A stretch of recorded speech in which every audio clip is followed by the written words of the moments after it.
Hello hi guys, welcome to my YouTube channel Chandru Gadag.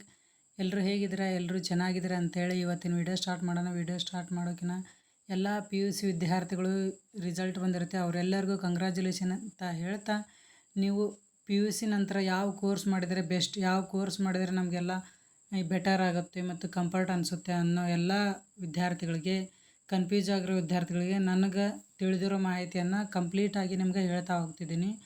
ಮೊದಲನೇದಾಗಿ ನಾವು science students ಆಗಿದ್ದರೆ engineering course ತೊಗೊಳ್ಬೋದು, ಇಲ್ಲ ಮೆಡಿಕಲ್ ಕೋರ್ಸ್ ತೊಗೊಳ್ಬೋದು, ಇಲ್ಲ BSc ಮಾಡ್ಬೋದು, ಫಾರ್ಮಸಿ ಮಾಡ್ಬೋದು. ಮೊದಲನೇದಾಗಿ ನೀವು ಮ್ಯಾಥ್ಸಲ್ಲಿ ಇಂಟ್ರೆಸ್ಟ್ ಇದ್ದರೆ ಬ್ಯಾಚುಲರ್ ಆಫ್ ಎಂಜಿನಿಯರಿಂಗ್ ಕೋರ್ಸ್ನ ತೊಗೊಳ್ಬೋದು. ನೆಕ್ಸ್ಟ್ ಏನಂದರೆ ಮೆಡಿಕಲ್ ಒಳಗೆ ಅಂದರೆ ನೀವು ಬಯಾಲಜಿಯಲ್ಲಿ ಭಾಳ ಇಂಟ್ರೆಸ್ಟ್ ಇದ್ದರೆ MBBS, BDS, ನರ್ಸಿಂಗ್ ಈ ಥರ ಕೋರ್ಸ್ಗಳು ಇರ್ತವೆ. ನಿಮ್ಗೆ ಯಾವ್ದು ಇಷ್ಟ ಆಗುತ್ತೋ ಅದನ್ನು ಕೋರ್ಸ್ನ ತೊಗೊಳ್ಬೇಕು. ಅದೇ ರೀತಿ BSc ಒಳಗೆ ಫಿಸಿಕ್ಸ್ ಆಗಿರ್ಬೋದು, ಕೆಮಿಸ್ಟ್ರಿ ಆಗಿರ್ಬೋದು, ಮ್ಯಾಥ್ಸ್. ನೀವು ಟೀಚಿಂಗ್ ಫೀಲ್ಡ್ ಹೋಗೋಕ್ಕೆ BSc ಬೆಸ್ಟ್ ಆಪ್ಷನ್.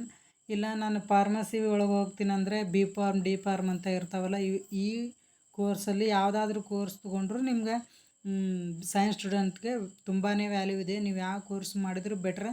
ಬಟ್ ನೀವು ಯಾವುದ್ರಲ್ಲಿ ಇಂಟ್ರೆಸ್ಟ್ ಇದೀವಿ ಅಂತ ಫಸ್ಟ್ ಆಫ್ ಆಲ್ ಅದನ್ನು ತಿಳ್ಕೊಳ್ಳಿ ಅಂತ ಹೇಳ್ತಾ ಇದ್ದೀನಿ.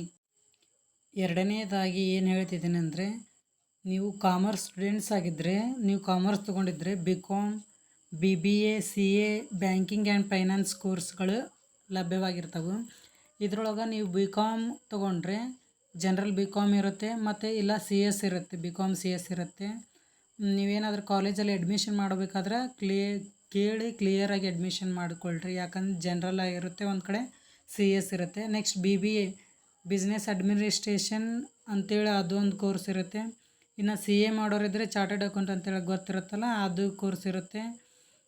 ಇವೆಲ್ಲ BComಗೆ ಸಂಬಂಧಪಟ್ಟಂಥ ಕೋರ್ಸ್ಗಳಿರುತ್ತೆ. ನೀವು ಯಾವ್ದು ಲೈಕ್ ಮಾಡ್ತೀರಾ ಅದನ್ನು ನೀವು ಕೋರ್ಸ್ ತೊಗೊಳ್ಬೋದು. ಮತ್ತು ನೀವು ಯಾವ ಕೋರ್ಸ್ ತೊಗೊಳ್ತೀರಾ ಅದು ನೀವು ಕಲಿತಕ್ಕಂಥ ಯೂನಿವರ್ಸಿಟಿಲಿ ಇರಬೇಕು. ಬ್ಯಾಂಕಿಂಗ್ ಆ್ಯಂಡ್ ಫೈನಾನ್ಸ್ ಬಗ್ಗೆ ಆಗಿದ್ದರೂ ಕೂಡ ನೀವು ಆ ಯೂನಿವರ್ಸಿಟಿಲಿ ಕೇಳಿ ಅದನ್ನು ಕೋರ್ಸ್ನ ತೊಗೊಳ್ಬೋದು. ನಿಮ್ಮ ಇಂಟ್ರೆಸ್ಟ್ ಭಾಳ ಮುಖ್ಯವಾಗಿರ್ತದೆ, ನಿಮ್ಮ ಚಾಯ್ಸ್ ಕೂಡ ತುಂಬ ಮುಖ್ಯವಾಗಿರುತ್ತದೆ ಸ್ನೇಹಿತರೆ. ಇನ್ನು ಮೂರನೇದಾಗಿ ಆರ್ಟ್ಸ್ ಸ್ಟೂಡೆಂಟ್ಸ್, ನೀವು BA ಕೋರ್ಸ್ ತೊಗೊಳ್ಬೋದು, ಮತ್ತು ಜರ್ನಲಿಸಮ್ ಆ್ಯಂಡ್ ಮಾಸ್ ಕಮ್ಯುನಿಕೇಷನ್ ತೊಗೊಳ್ಬೋದು, ಲಾ LLB ಅಂತ ತೊಗೊಳ್ಬೋದು, ಸೋಷಿಯಲ್ ವರ್ಕ್ BSW. ಈ 4 ಕೋರ್ಸ್ಗಳಲ್ಲಿ ಯಾವ ಕೋರ್ಸ್ ಆದರೂ ತೊಗೊಳ್ಬೋದು. BAಯಲ್ಲಿ ಹಿಸ್ಟ್ರಿ, ಪೊಲಿಟಿಕಲ್ ಸೈನ್ಸ್, ಇಂಗ್ಲೀಷ್ ಇವು ಸಬ್ಜೆಕ್ಟ್ ಅವೈಲೇಬಲ್ ಇರ್ತವೆ. ಮತ್ತು ಯಾವುದಾದ್ರೂ ಆ್ಯಡ್ ಮಾಡಿದರೆ ಆ ಕೋರ್ಸ್ನ ಕೇಳೇ ಅಡ್ಮಿಷನ್ ಮಾಡಿಕೊಳ್ರಿ.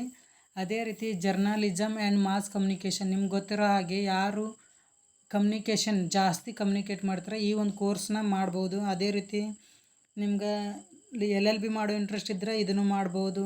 ಮತ್ತು ಸೋಷಿಯಲ್ ವರ್ಕ್ BSW ಅಂತೇಳಿ ಇದೊಂದು ಹೊಸ ಕೋರ್ಸ್ ಇದೆ ಅನಿಸುತ್ತೆ, ನನಗೂ ಗೊತ್ತಿಲ್ಲ. ಈ ಕೋರ್ಸ್ನ ಕೇಳಿ ಅಡ್ಮಿಷನ್ ಮಾಡಿಸಿ ಸ್ನೇಹಿತರೆ ಅಂತ ಹೇಳ್ತಾ ಇದ್ದೀನಿ.